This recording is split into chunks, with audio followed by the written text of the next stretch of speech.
Welcome to Rangers Rabble Extra. This is the January transfer window special. I'm joined tonight by Wilf Marshall. How you doing? I'm fine, Scott. How are you? Yeah, good, thank you. Stephen Cameron. Yeah, decent, mate. Decent. Good stuff. And special guest, chief football writer for the Sunday Mail, Scott McDermott. How you doing, Scott?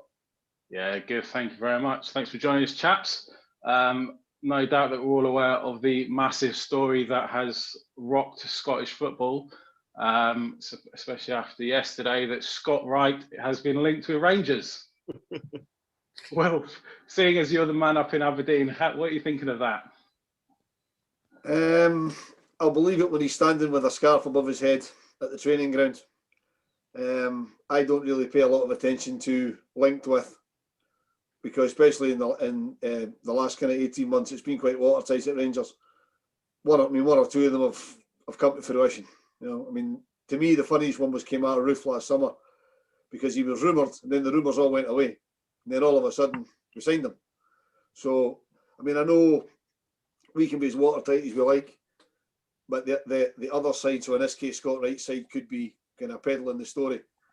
He's a decent enough player from what I believe, but I would, from a purely selfish point of view, I'd like him to sign, because I found out this afternoon he's my mate's wife's cousin.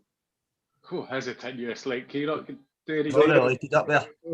So, they are Olympic. Not from up here, but the misfortune to live up here. Do you know, you actually make a really good point. Everything at Rangers does seem to be quite watertight, and I think if we've got a journalist, a football writer on the show, it's only rightly that I should ask him what it's actually like trying to get these stories or anything out of Rangers. I mean, everything just seems to have shut down. How do you go about your daily business? Very, very difficult now. Wilf's right. It has become a lot tighter at Rangers, trying to get information out. I think that's a deliberate effort for pretty much since Ross Wilson came in. You try and keep everything in-house. Listen, it makes journalists' jobs more difficult, but that's the task for us, to try and come up with stories, and whether it's through agents, through other clubs, through people abroad, whatever it might be, depending on the player. It's up to us to try and uncover these stories before they come out. But you're right, it is getting more difficult. I know, because I think we could all go on social media, Twitter in particular. It's probably the worst engine of the lot, and we see various random names that you've never even heard of being linked with Rangers, and you're thinking, I mean, that's so random. There's got to be some kind of link to it. Are those the kind of things that you're actually looking at, and do you actually dig a bit into them?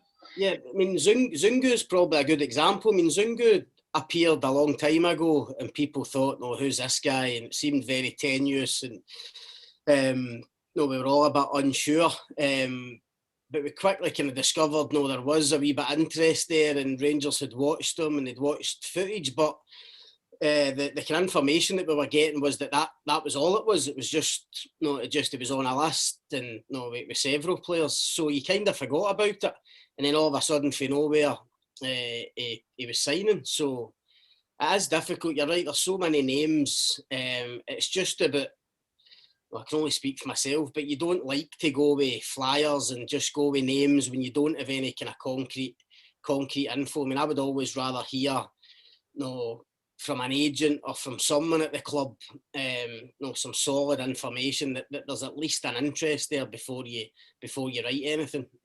But it's getting harder and harder, and social media has probably made it even more difficult, because there's so many names kicking about.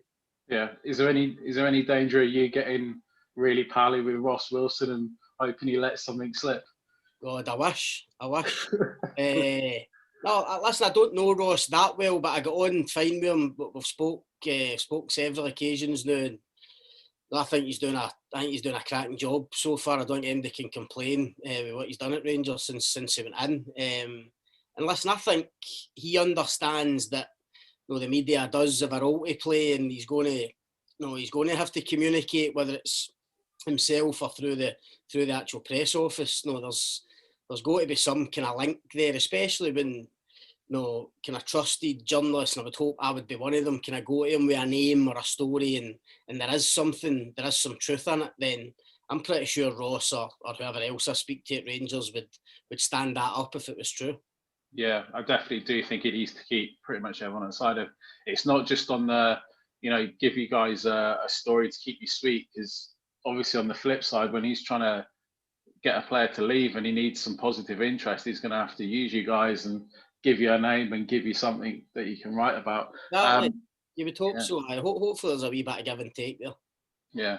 And talking about Ross Wilson, Stephen, what do you make of his impact, particularly on the transfer front so far?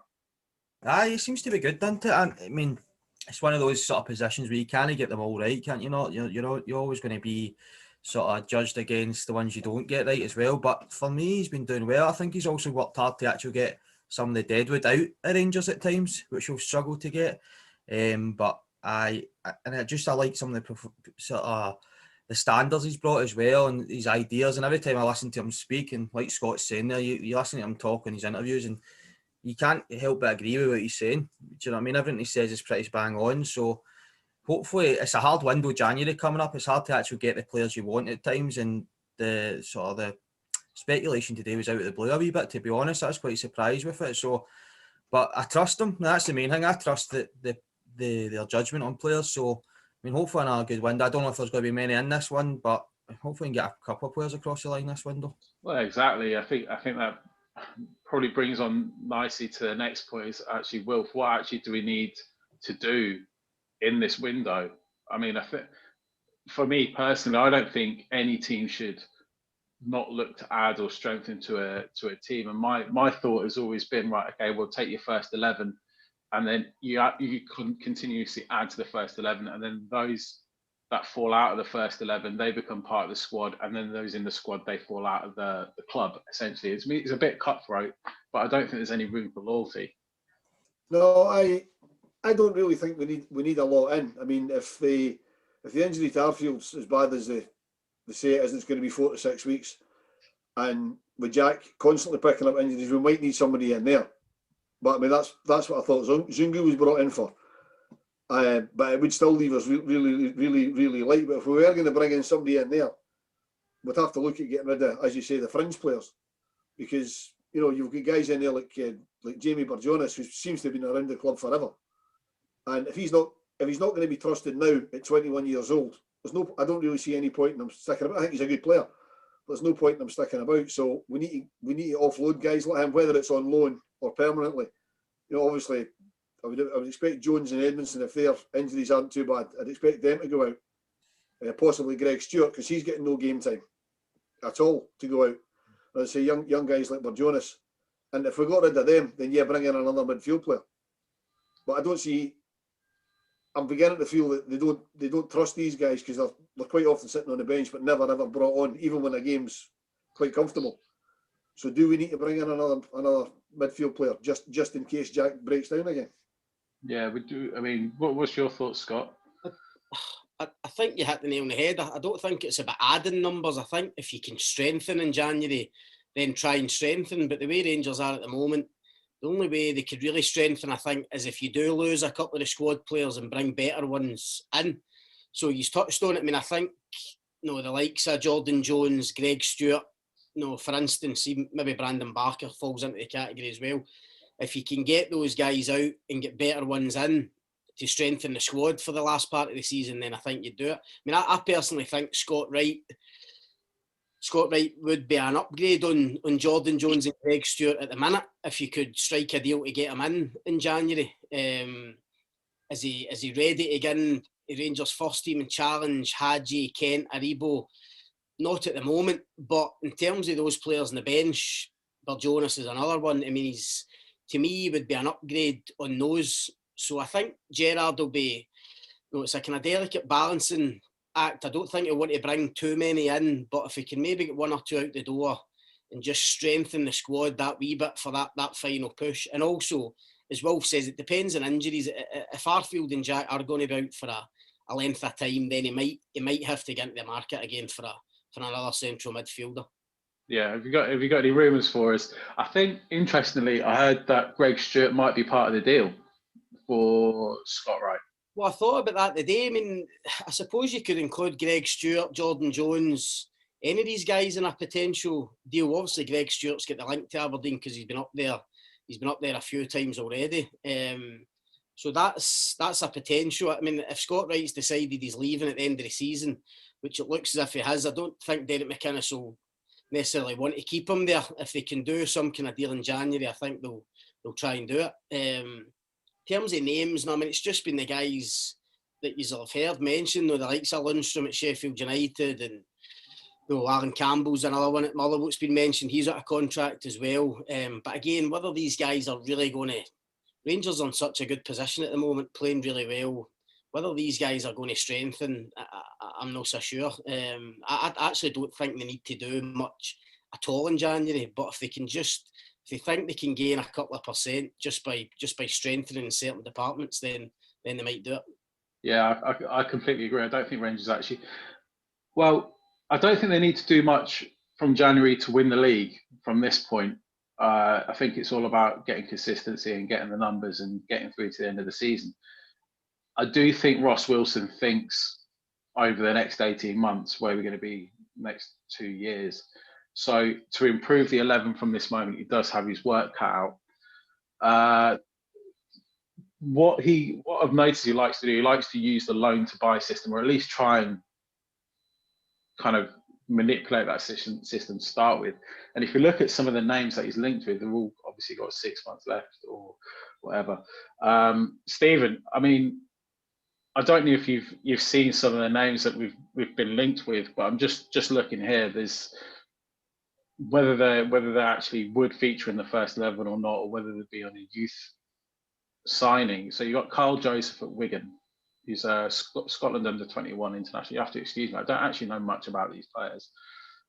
Alfie Dirty, Charlton. I mean, he's also one of those who are linked with both old firm clubs. It seems to be like a buzz thing to generate agent interest. I don't know, What do you think the strategy actually is from this point? Well, I think it's probably two fronts into it.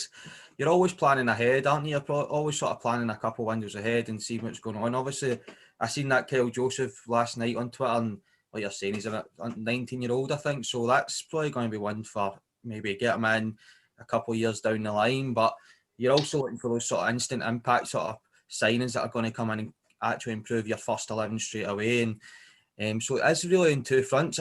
You'd like to think they're always looking a couple of windows ahead as well. So it's not just like what we're going to do in January. They turn up in January 1st, have a meeting and say, hopefully, who's available, whatever. So I like the fact that, and that's what you need to do, that they're planning, they're looking at youngsters, because Rangers are in that position where they need to try and get people in at a smaller, it's going to cost them less and then they can sell on as well. That's obviously got to be the model. And I think what people have said, that's kind of the next step for Rangers, where they can actually start selling these players on as well. Unfortunately, I think that's just the position we're in. So it is, I mean, most players mentioned, I think that one for Charlton, I've seen as well that I think he's maybe Charlton or there's a couple of Stoker in for him as well. So I don't know if he's going to go, and I don't know if they've accepted a bid. So it's a tricky one, isn't it? It's a tricky one, but I like that they're looking at youth, but also we need to, hopefully in the summer, looking to actually improve the 11. And like you were saying earlier, it's that sort of filter system into you get a couple of players into your first 11, and then those kind of the players in your first 11 become your sort of rotation players and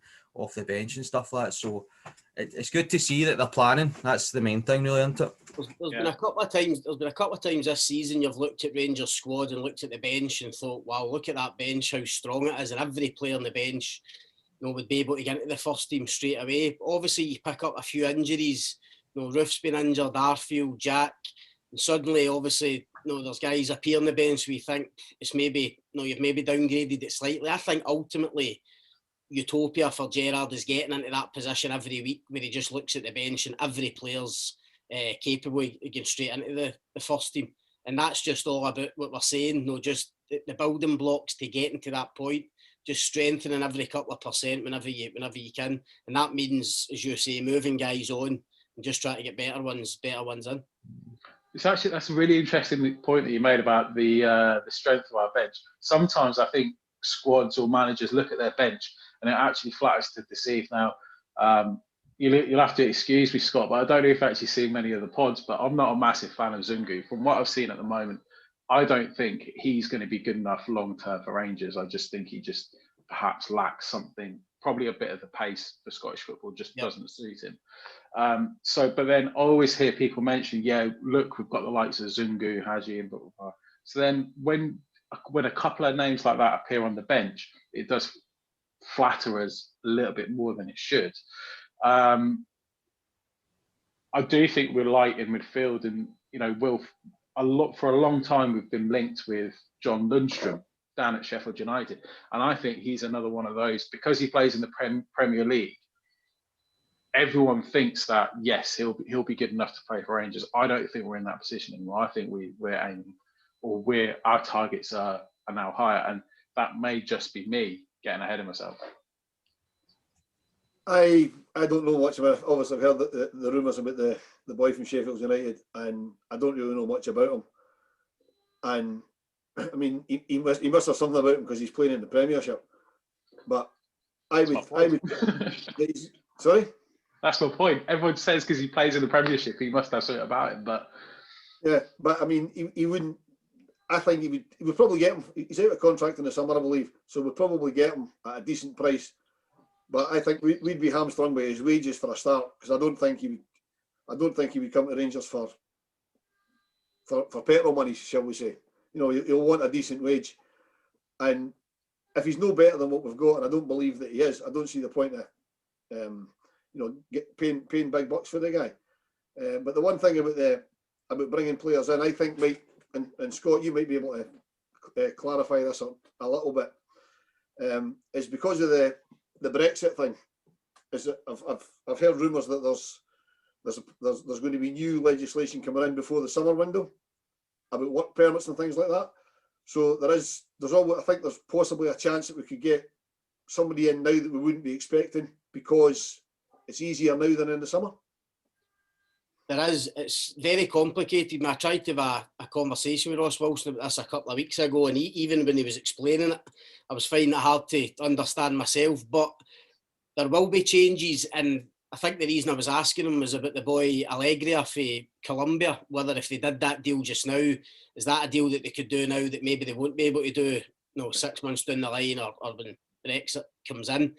But Ross didn't really confirm that. He was saying it's complicated. UEFA and FIFA will come up with their own kind of legislations around this and stuff like that. So I wouldn't say guaranteed that they won't be able to get young guys from abroad, or because I've heard that it's the kind of what's the word I'm looking for, the kind of prerequisites that you'll need to get a young guy from abroad will depend on caps and whatever. I don't know if that's cast iron yet. I mean, I've heard that too, but whether that's concrete or no, I'm not sure. It's going to be complicated, but certainly, listen, if there's young players that you can get from abroad in just now, then it looks as if now's the time to do it, because I think it will be more complex post Brexit. Yeah. That also kind of reminds me of one of the most bizarre players that we linked with. It's a guy called Fashion Sakala. Have you guys seen this name? He's a Zambian player in Belgium, and I think it's another case of people looking at Ross Wilson. Right, he's young, he's African, and he's in the Belgian market. Therefore, he must be a Ross Wilson signing. It's fascinating. Listen again, Scott that wrote that story for the record has got good contacts, and I'd be surprised if Scott wrote it without having some kind of info again, whether it's from an agent, whether it's for somebody from Belgium or whatever. But like Zungu, I mean, that's just a name from absolutely nowhere. And I think problem is now, because Rangers' scouting network under Ross Wilson is so sophisticated and is so organised that that fans have been crying out for years. I think there is so many names now, there is so many lists, and you can get told a player's on a list, but it doesn't mean they're going to sign them. So I think you're going to get loads of these names popping up throughout January, and as we've discussed, Rangers are maybe only looking to add one or two, so Rangers are going to be so determined to get the right one in Just in terms of Lundstram, just back at what Wilf's saying, I mean, I actually think Lundstram would be a good signing if they can get him. I agree, wages will be the issue because he's a Bosman. He's going to be looking for big wages. He performed really well in the Premier League last season, so he'll have no shortage of interest. But I think he would give Rangers something different in midfield. He's big, he's powerful, he's box to box, he can play in a couple of different positions.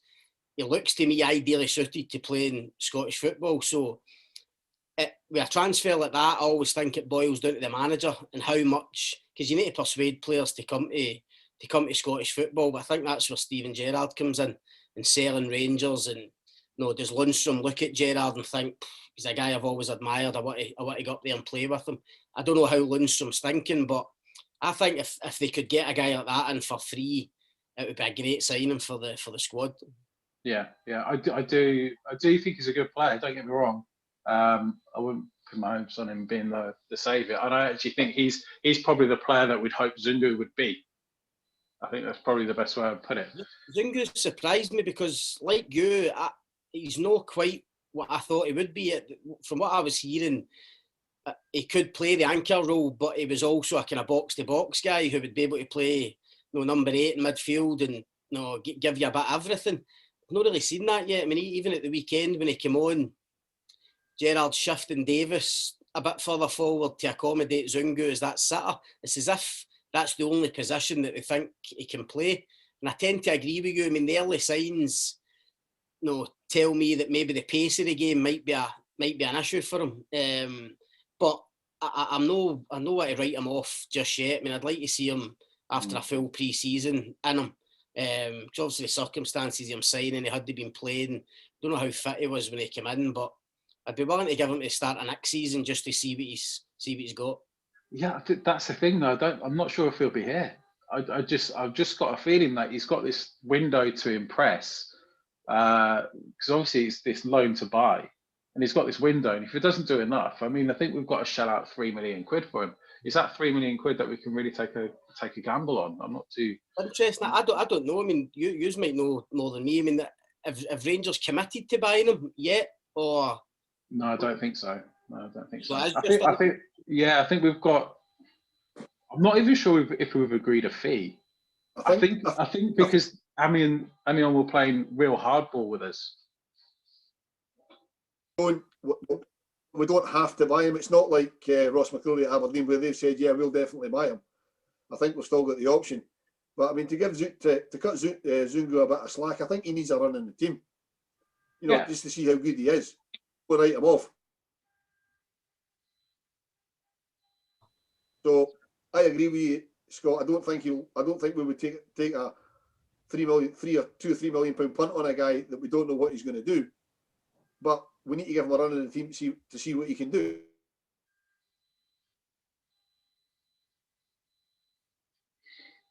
A bit like Koulibaly, did they not take a kind of similar punt on Koulibaly a couple of years ago? Was that not a kind of loan to buy as well? But then they decided they weren't going to take it up. Yeah, he started off really well. Then he fell away. Yeah. One final rumour that I'm going to put to bed. I think yesterday saw the end of it. Lewis Ferguson. We covered that in the Aberdeen preview, and I'll stick to what I said. Not just now, not at the moment. It definitely seems too early for him, doesn't it, to be honest? And also, I think it would cost a few quid to get him from Aberdeen. I can't see Rangers really putting up that money for him. Maybe he goes down south, and if it doesn't work out from down there, he can maybe come back up. But I think Will's right, it's too early for him, isn't it? Yeah. I don't know, in terms of the timing, I don't know, but I mean, I'll maybe disagree with you slightly. I think I'm a fan of Lewis Ferguson. I think he's a really good player. I've watched him since he kind of came onto the scene at Hamilton, and I've always thought eventually he would end up at Rangers by hook or by crook, just because his obvious connections. Listen, I wouldn't judge him on yesterday's performance. Obviously, I mean, it was tough for any Aberdeen player the way Rangers played, and then obviously the circumstances. But I think he's got a bit about him, Lewis Ferguson. He's obviously grew up a Rangers fan, so I wouldn't rule that out in the next couple of years. I mean, Stephen says it would cost a lot of money probably at the moment, which maybe kills it slightly. But I think at some point in his career, Lewis Ferguson will play for Rangers. It's quite an open-ended. Anyway, so we've established in the first part of the pod that we haven't got a clue who's going to come into Rangers, and we haven't really got a clue what's going to happen in that respect. But obviously, what we don't want at this stage of the season are players to leave, and there's always the willy won't he surrounding the main man, Alfredo Morelos. I don't see how we can afford to lose him. I know he hasn't started the season as blistering as he started the last one, but this season he seems to offer so much more. Stephen, I mean, there's got to be a magic offer. Aye, and I personally don't think that's coming this window. I don't imagine there's going to be much money bandied about, and I don't think it's going to meet the valuation Rangers have put on him, to be honest. But also, if I was Gerrard, and I think he did mention it in one of his interviews, that I wouldn't be selling him in January. I think he's too important a player. I know he's not had a good first 6 months of the season, or he's not been the same Alfredo, but looking at him yesterday, his goals, and he's just going to pop up, and he does a lot for the team, and he's actually coming on to a game, so there's no way I would be selling him. And I don't think we're going to get, because are they looking, I think they were talking about 20 million for him, and I just can't see that money coming. And actually, unless he picks up in the next 3-4 months, actually, I don't know if it will come in the summer either. So, but definitely for me, I'd hold on to him. I still think he's our best forward in the team, and like on yesterday's form, you can't justify selling him. Not when there's a title on the line. Do you know what I mean?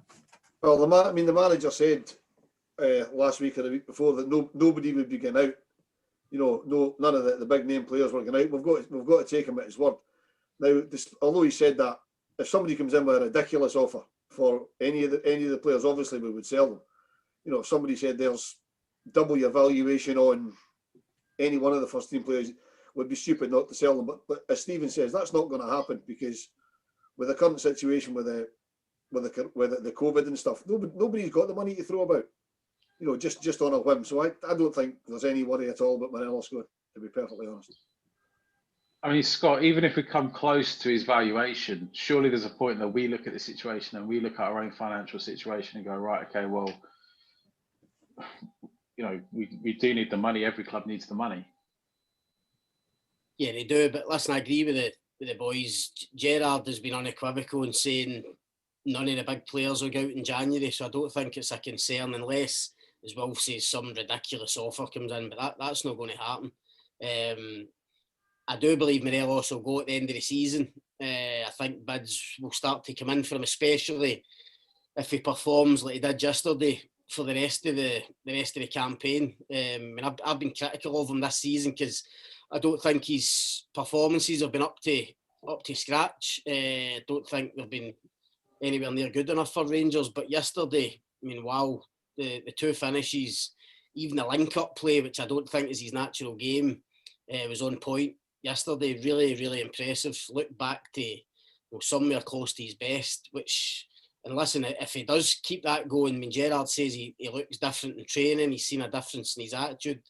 If that continues between now and the end of the season, not only will Rangers romp to the title, there will be bids for him in the summer. And I think, assuming that Rangers do go and win the title and maybe a couple of trophies, that will be the right time for Morelos to go, and it will be the right time for Rangers to sell. Yeah, which would be a shame in a way, because if we do allow ourselves to get ahead of ourselves for a second here, we do have the prospect of Champions League football next season, and it is something that obviously Alfredo Morelos wants. But I don't know the guy. I don't know his priorities. He's obviously got a young family, and he's going to want to financially secure them for as long as possible. So maybe, he'd want to play in the Champions League, but it wouldn't be his priority ahead of playing in a top league, earning double or triple of what he does now. So I think it's safe to say anyway, when it comes to that point, he'll go with our well wishes. So that was a pretty quick roundup on who's going out, apart from fringe players. No one coming in, no one going out. This is a really good January transfer special. It's Martin's great idea for this one. And I suppose the other minor story in the press is where'd you begin? Celtic and COVID. Who wants to stick their hand up and have a go at that one? Wilf, you're dying to. I know you love talking about Celtic. No, I don't even like saying their name, as you're well aware, Scott. And I'm not going to say anything too contentious, seeing as we've got a journalist here, because I don't want to get him into any bother. The whole situation stinks. I mean, it's ridiculous. They should never have been away, and everybody accepts that fact, apart from them. You know, I mean, as you said, I think in one of the pods last week, just because they could doesn't mean they should have. You know, they were told they could go. It doesn't mean they should have gone.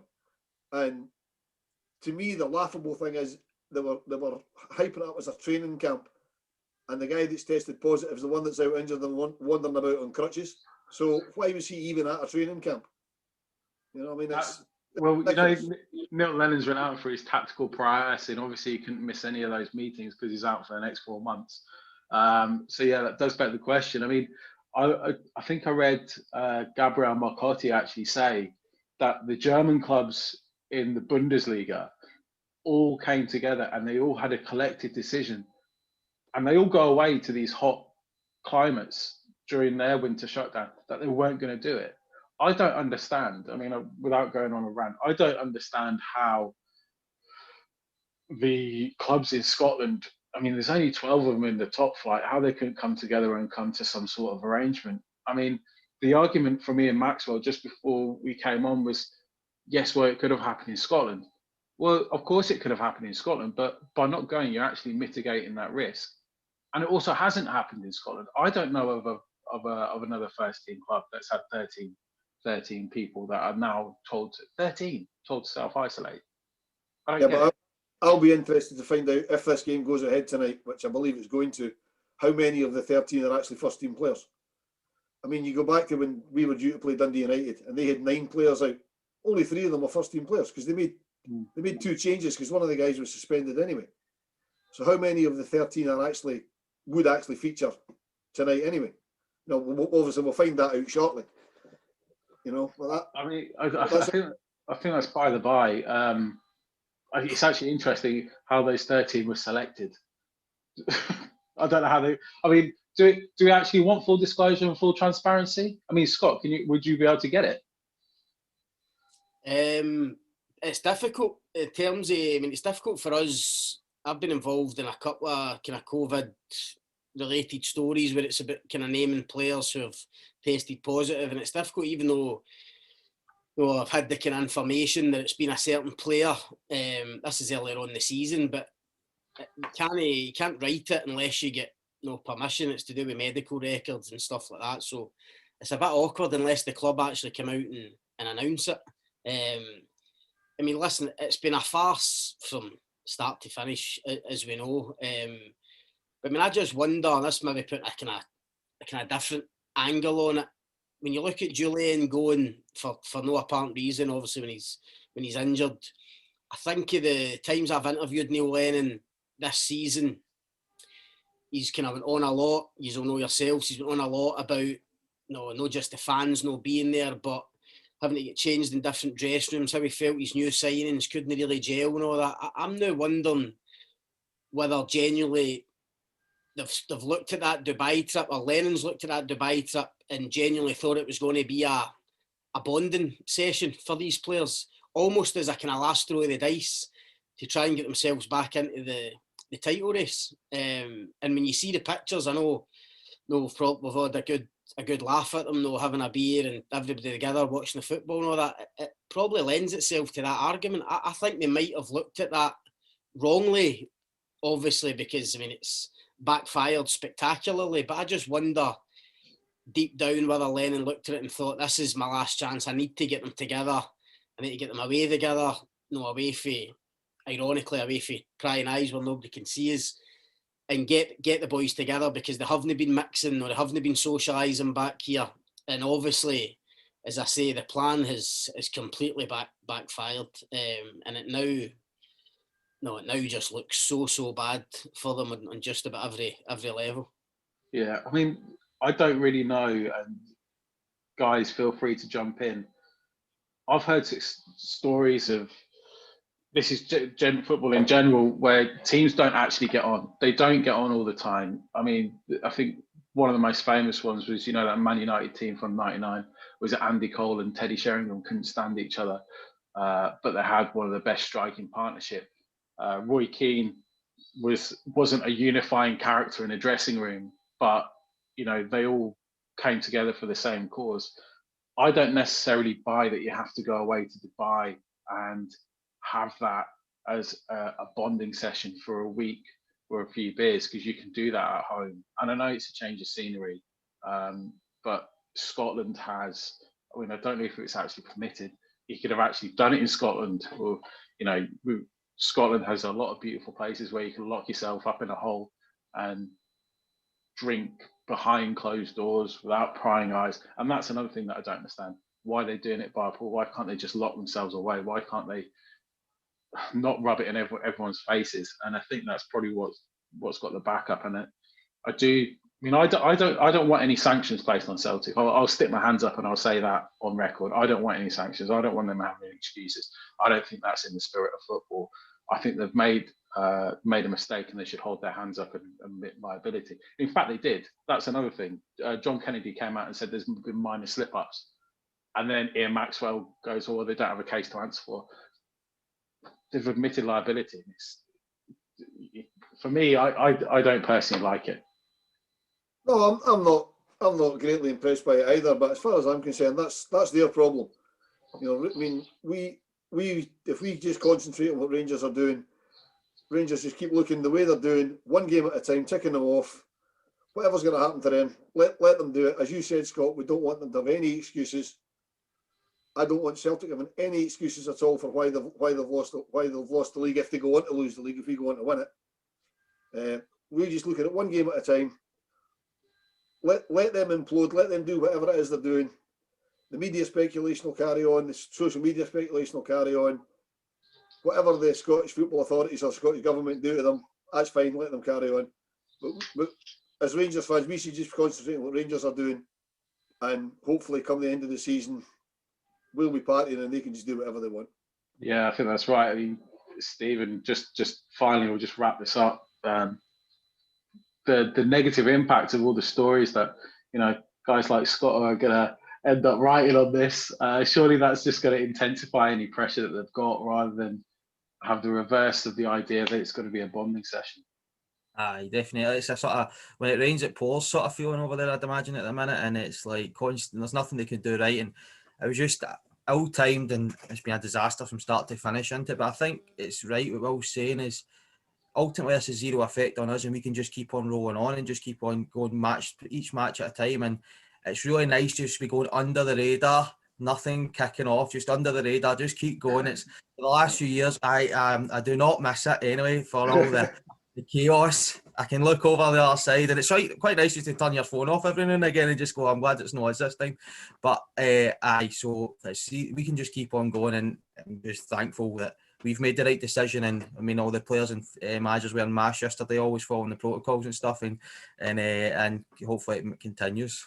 Listen, purely from a football point of view, where it might affect Rangers is, you're looking at Celtic's next 3 games, Hibs tonight, and then 2 games against Livingston, who are absolutely flying. I mean, if there's one place you wouldn't be wanting to go in at the moment, it's Livy away on a Wednesday night.